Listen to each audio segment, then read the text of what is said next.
Hi, I'm State Senator Jamie Eldridge. Welcome to another edition of Half Hour on the Hill. Thank you so much for joining me. And today I'm very honored to host someone I've developed a very close working relationship and friendship for many years, Armand Diarbekirian. Armand, thank you so much for coming on the show. And I call you the mayor of Maynard. So you care so much about Maynard, you love Maynard, you do so much for the town, and thank you so much for coming on the show to talk about Maynard and all your work. I appreciate it. Well, I appreciate you having me, Senator. So I look forward to having a conversation with you. So absolutely. Yeah. And I think we first met when you served as, I think, president of the Middlesex West Chamber of Commerce, and then once I got elected, that time I think you were on the Maynard Select Board and all of your work there.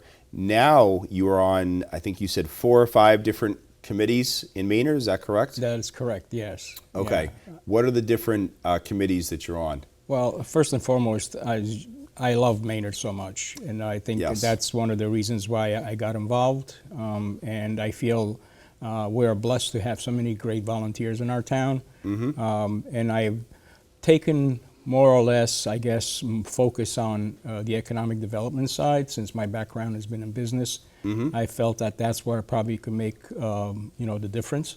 Mm-hmm. So I'm involved. I'm the chair of the Economic Development Committee in town. Mm-hmm. I serve on the Maynard Marketing Task Force that was formed about 3 years ago. Mm-hmm. And now it's evolved into the Maynard News Network, and it became a 501c3 just about 3-4 months ago. Oh, that's great. So, and then part of that is got our new newspaper. It's called the Maynard Voice that just started about Yes. 2 months ago. Mm-hmm. So I'm involved with that. I'm also involved with the cultural district. So I serve on, Yeah. on that committee, the Maynard Cultural District. I stay involved with that. And I also serve on the Board of Art Space. It's Artspace Maynard, the yep. Artspace Maynard, yeah. So those are, if I'm not forgetting them, I think Yeah, I those, think those are are the ones, yes. Yes. And I will say, as I love Maynard, of course, too. My memories are, growing up in South Acton, whether my mom driving me to the outdoor store or my riding, my bike to the theater or, to get candy at one of the stores or something. It has such a vibrant downtown and so much to do.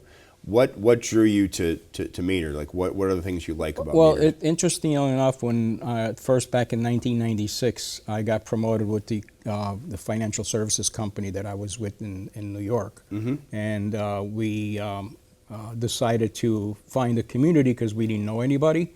Mm-hmm. We wanted to find a small community where they gave my wife the opportunity, because at that time my daughters were 6 and 4. Oh, sure. And Yep. I wanted her to give an opportunity to get to know people in town because we didn't know anybody. So we looked at Acton, we looked at Concord, and we had friends in Concord at the time, and in Sudbury at that time. But we felt the community, and no knock on all the other Sure, towns. yeah. We felt the village feel and the small town feel of Maynard would have been the proper thing. Plus, coming from a big city, that was a big change, and it would have been good for our kids. And, Sure. and sure enough, it turned out to be probably the best thing that we did for the family. So Absolutely. but then, at that time when we came in '96, the mill was going through some transitions. And, Right, and Deck was leaving around that time. Right, Yep. and then the recruiting, what do you call? I forgot the name. Oh, of it. the job hunting. The job hunting one, yes, yeah. yes, of course. They Yep. were there for quite some time, and that created right. a little vibe in town. But over time, the storefront started, vacating, and Right. we saw a lot in downtown, especially downtown Maynard. There was a lot of vacancies at the time, and with the mill going through the transition. But in the meantime, the 129 Parker was coming on board. That Sure. was becoming a development. Major development, Major yep. development, yeah. And, that's been a blessing for the town now. They're doing a real great job of attracting some great, stores there. As you may know, some of the few stores that just opened at Michael's, which is, Yes. and then from what I'm hearing, you'll appreciate that. A Brazilian restaurant is going to be coming soon. Oh, I didn't hear that. That's Yeah, great. yeah. Oh, that's great So to hear. I'm sure you'll be Yeah. appreciating it. Maybe you and I will grab lunch there one day. Yes, absolutely. Yeah, Yeah, and so- I know that was during your time in the Maynard Select Board and work with myself and Rep. Hogan to secure the Mass Works infrastructure money to That lead is correct. to Yes. 128 Parker. 128. So. Yeah. That was a huge thing for us, I think. Absolutely. And it's becoming a big draw. Yes. And then we've been blessed that lately we've been also having some great destination stores, like Fly By Night Furniture Store just Yes, opened up. that's right. And if you ask the owner why he picked Maynard, he'll Right. tell you it's on their website why they chose Maynard, because Northampton is where they started Right. their vision with the furniture place. So Absolutely. so we're getting some nice stores coming into downtown, so that's creating a little bit more of a vibe. Yeah. Yeah. And I think that's so important because obviously 128 Parker is a development that, I think there was some initial concern about how that competes with the downtown. I feel like both are thriving and both have their own sort of attractions, if you will. Yeah, I mean, downtown became more, as much as we want to stay away from chains, we just got Domino's in there, but I think we want to create the small business environment. Right. And I think that's what's Right. happening more or less in downtown. And, Maynard Crossing is a blessing for the town also, so yeah. Absolutely. And I know you've been particularly focused and given some of your involvement, including Art Space Maynard, on arts and culture in the arts and culture district. If you could talk a little bit about the district and what's sort of happening in Maynard on the arts and culture Oh, absolutely. I think we got the designation back in 2017, and God rest his soul, Eric Henson, if you Yes. don't know exactly who Incredible he is. artist. He was one of the catalysts of people that were inspired to get the designation with several other people in town, including Tim Hess, the architect. He was on the board of Art Space at the time. And we got the designation back in 2017. So I come from an artsy type of background, and I felt that creating that kind of a vibe in downtown and making it a destination for dining, entertainment, arts Yep. is a big deal. And Absolutely. I founded the Jazz Festival from 4 years That's ago. right. And this year we'll be having our first country music fest, so hopefully next week, Yeah. next Saturday. So Yep. hopefully we have a nice turnout. People are starting to talk about it and getting excited about it, so it'll be fun to see that. Absolutely. And I had Shakespeare in the park. I got the Concord players to come to our park, and they love coming to put on Shakespeare in our park. So again, I just think that from a cultural standpoint, it's so important that we create that environment where we become a destination. Absolutely. Yeah. And certainly with Sanctuary continuing, Yeah. having great music, almost every night, lots of different nonprofit and charitable events there on evenings. It's Yeah, I'm glad you fantastic. brought that up. I think the new owners are doing a fantastic job, and they created more of a big destination. And I said when we first got our designation for cultural district, the pillars were Fine Arts Theater and Art Space. But now you could add Sanctuary to it, because I Exactly. think it became also its own pillar. Exactly. Yeah, so you have people that might come to Maynard now to go out to a restaurant and then go to see a show at Sanctuary. Yeah, actually, to your point, Saturday night is such a great feel. We have outdoor seating in most of the restaurants on Main Street, and it became such a great, cool vibe.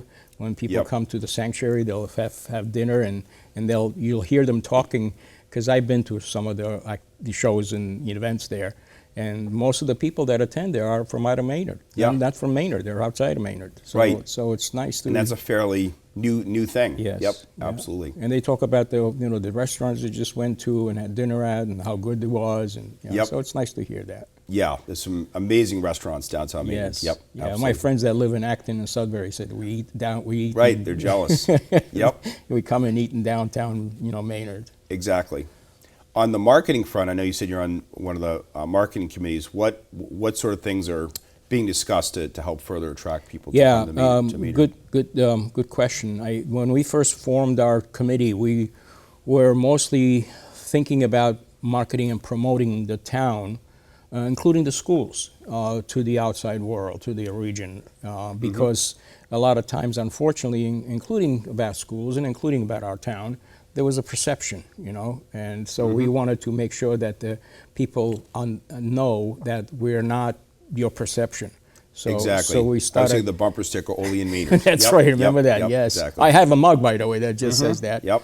And David Mark is the one that came up with that. If you know David Mark. Oh, yes, absolutely. So he came up with that. I have a collection of those bumper stickers and the mugs. But it all depends on how you interpret it. Exactly. Yes. So yeah. I think it's been sort of flipped on its edge. Exactly. So to your point, we came up with the tagline Maynard Advantage. So that it became, thanks to Bill Nemza, he actually was the person that he's the planner in town. But he came up with that years ago. We just took that and said, you know what? Let's just make that into our newsletter. So we first started as a newsletter.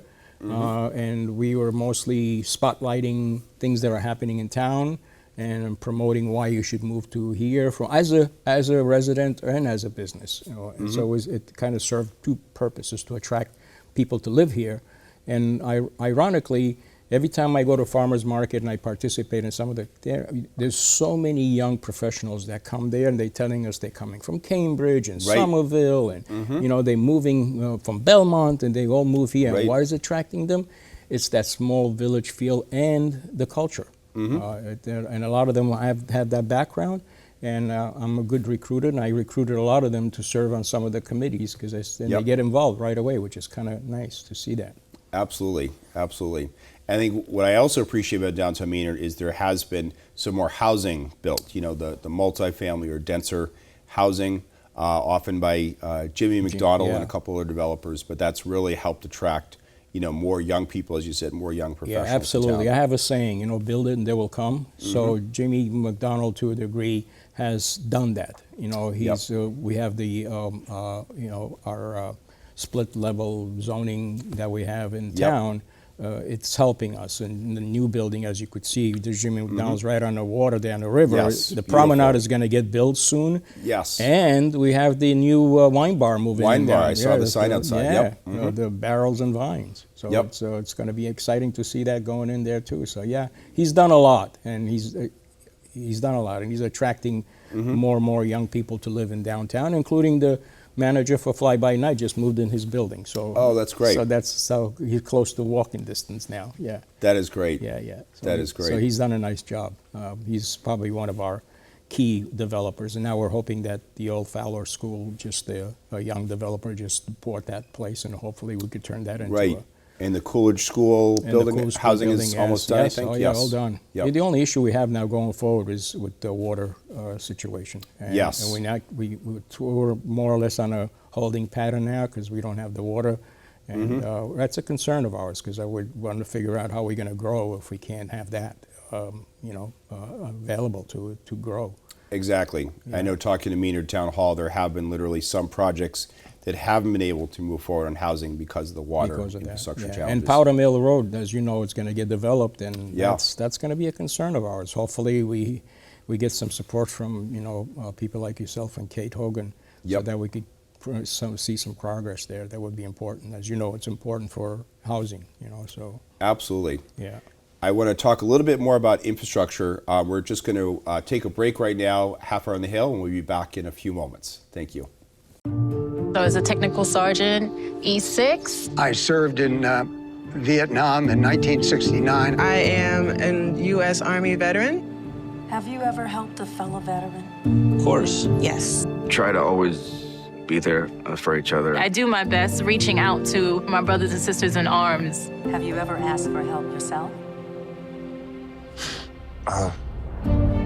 It's always tough, right? I can't say that I have. I mean, if you don't have someone to kind of help you guide those thoughts, it can be really bad. Eventually, you just can't deal with it on your own. I guess it's a part of the military too, right? Service before self. It was drilled in, service before self. And you start to question, maybe people would be better off without me, When you realize that you're not alone, once you take that first step, there's so much support.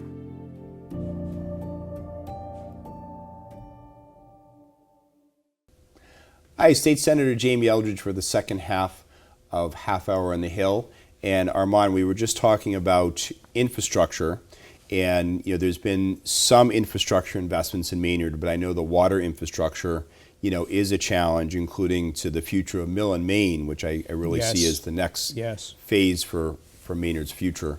Have there been any open discussions about the future of Mill and Main? I know it's a little uncertain, but the new owners that have taken over have given the authority to Lincoln Properties, which are this leasing management company there, and they hired their own real estate developer, and so they really beefed up their team. And their focus is they want to add residential. So because that was something that was many years a part of the master plan. In fact, you know, the master plan we had in Maynard called for a mixed use and having residents there, and they want that, but there's no water.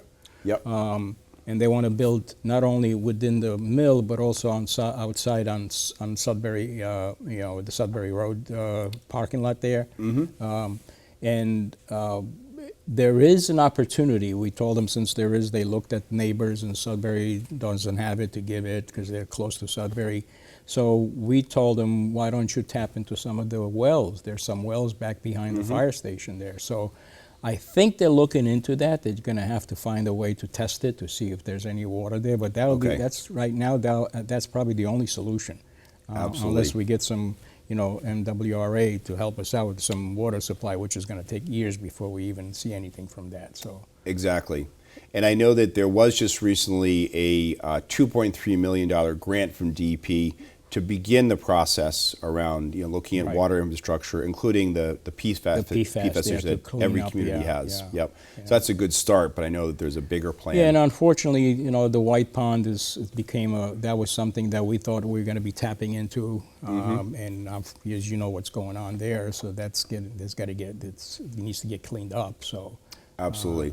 But it's going to be a concern. We have the Beijing Royal School, as you know, the old Stratus building. Right. It's a big campus, and they want to do something there, but again, there's no water. Right. That's a huge place. And then the old Suburban Glass building that sits in the corner. Right at the corner, right? Corner, yeah. There's a young man from Waltham that wants to build something there. He has a nice design and it looked pretty, but again, the issue is the water. So, right, right. And he did a lot of cleanup because there was a lot of, he needed to clean some of the site there. So right. In the Powder Mill Road corridor, that's been a great partnership between Acton and Maynard.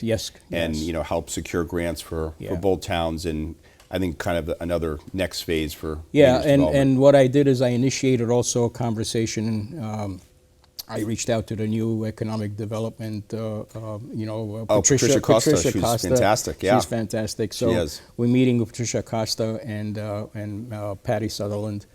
She's the co-chair of the economic. So myself and Steve Silverstein, the director of OMS in town. Sure. So we've been having conversations. We met for the first time at Boston Bean, and we're going to continue doing that, just to kind of work together on the project on Powder Mill, but at the same time learn from each other. We're neighbors.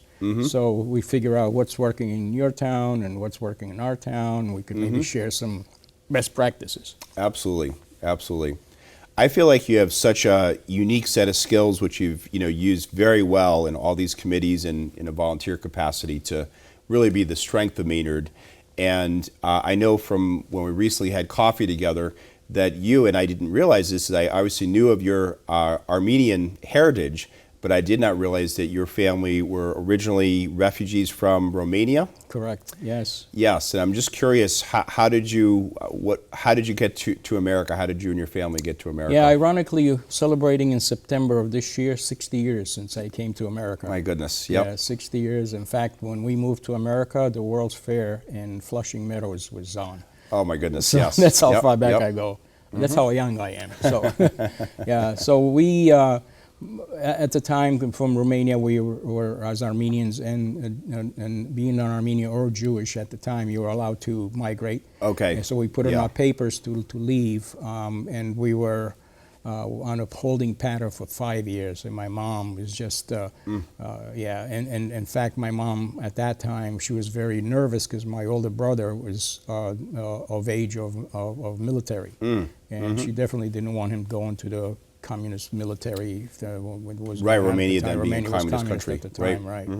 And so that was one of the reasons why we wanted to leave and go to a free country. And being Armenians, we were sponsored by the Armenian Red Cross, as they say, and we had to go through Lebanon, lived there for about a year.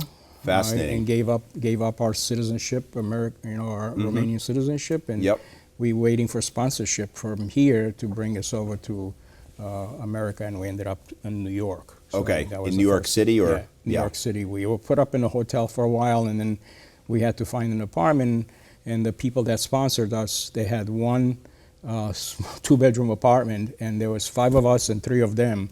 And we were in there Wow. for a few months until we started finding our own, place to move to. And Yep. when I hate to say this, but all our furniture was at the time was from the streets. Because Okay. people used to throw their furniture back in the 60s out in the street if they wouldn't like it. And so my father would go pick them up, fix them, paint them, and we had furniture in our house. And that's how we started. Yeah, it was. Unbelievable. Yeah, and then I didn't speak any English, so Yeah. it was a difficult time for me to learn the language, and Yeah. there was no such thing as what we have now.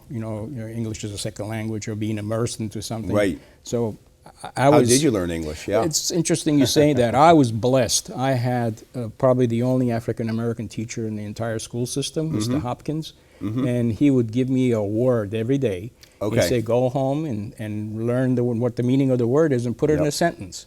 And then he would bring me up in front of the classroom the next day for 1 minute. I had to do that every single day for 1 minute about the word he gave me so that I could put it in a sentence. My first word was boat. Okay. So I didn't know what the boat was. So I had to go home and find out what a boat is, and I had to put it in a sentence. And that's how I started. And I give him a lot of One credit. word every day. You know, Yep. I gave him a lot of credit Yep. for that. And I hate to say this, I got bullied because I didn't speak the language. My parents got bullied because they didn't speak the language. So it was we lived in an Armenian community because we moved closer so we could be closer to the Armenian community. But still, you had to interact we walked to school, so we had to interact with that. Yeah. And I would suggest, I think that's part of how you are so welcoming to, people, all people in Maynard. Absolutely. It's actually, for a small community, it's quite diverse. It's diverse, yes, it is. Pretty sizable Brazilian community, generally, Latino. It has quite a mix that I think sometimes people don't properly appreciate about Maynard. So. Yeah, and I think, New York, they used to be called a melting pot. Well, I Right. think Maynard is a melting pot, Yes. and it's a small version of a melting pot, a little pot.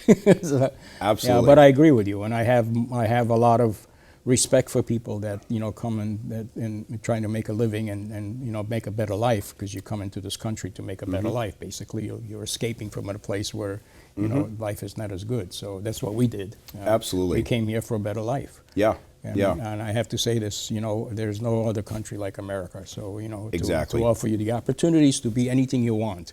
Absolutely. And that's something to be said. Well said. Yeah. And I know I had a meeting last week where a group in Harvard have been welcoming Afghan and Ukrainian refugees, and that same love of America I have seen from meeting with those Afghan and Ukrainian families. So. Oh, I could see that.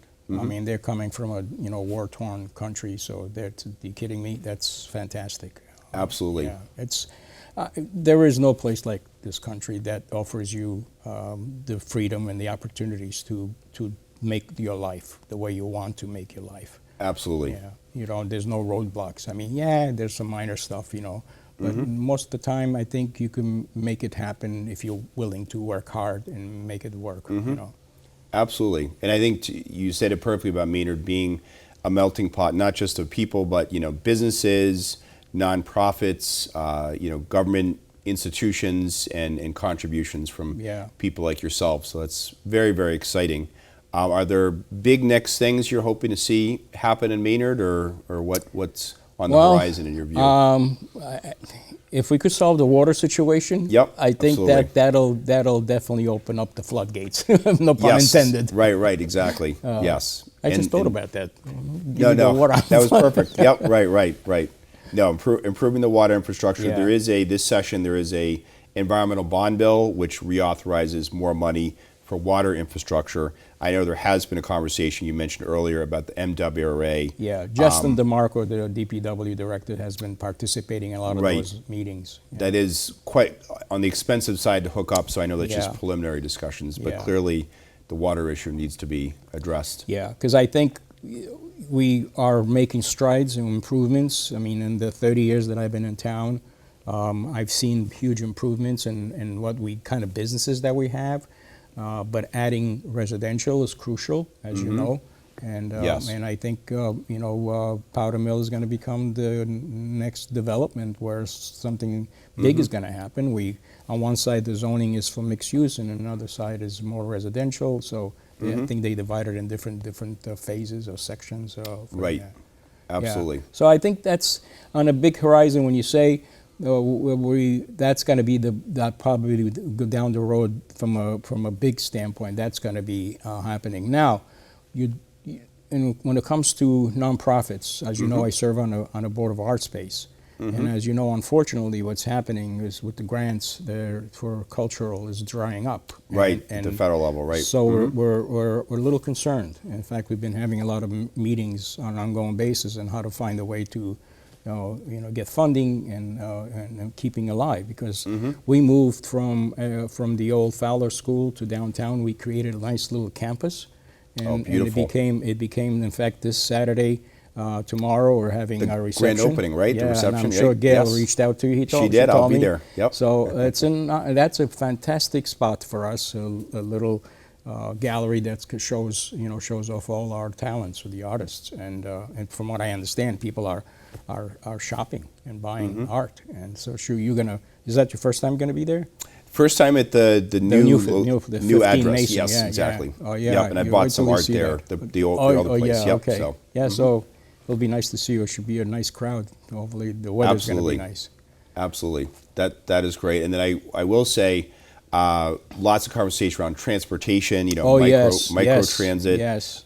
Better access to the South Acton train yes. station, shuttle service, things like that. I hope that comes to fruition, because something that came up at the Economic Development Committee the other day. Where are we at that? It would be nice to be able to get that going, because it's important to connect our downtown to the South Acton station. I think it's important to do that. Yep, and in other towns, and yeah, I think that's sort of the next area is the suburban communities, how to improve public transit. We've got the Aspet River Rail Trail, which is terrific, but obviously there's people that might prefer to take a shuttle or bus to a neighboring town. So. I know we're cutting short, but the mill is working on a couple of other nice ideas that I can't disclose them yet, but that you're going to be surprised to hear what's coming to town from their end. So they're working on some exciting stuff. So that is great. Retail-wise. That is great. Yeah. That is great. Well, Armand, thank you so much for joining me on Half Hour on the Hill.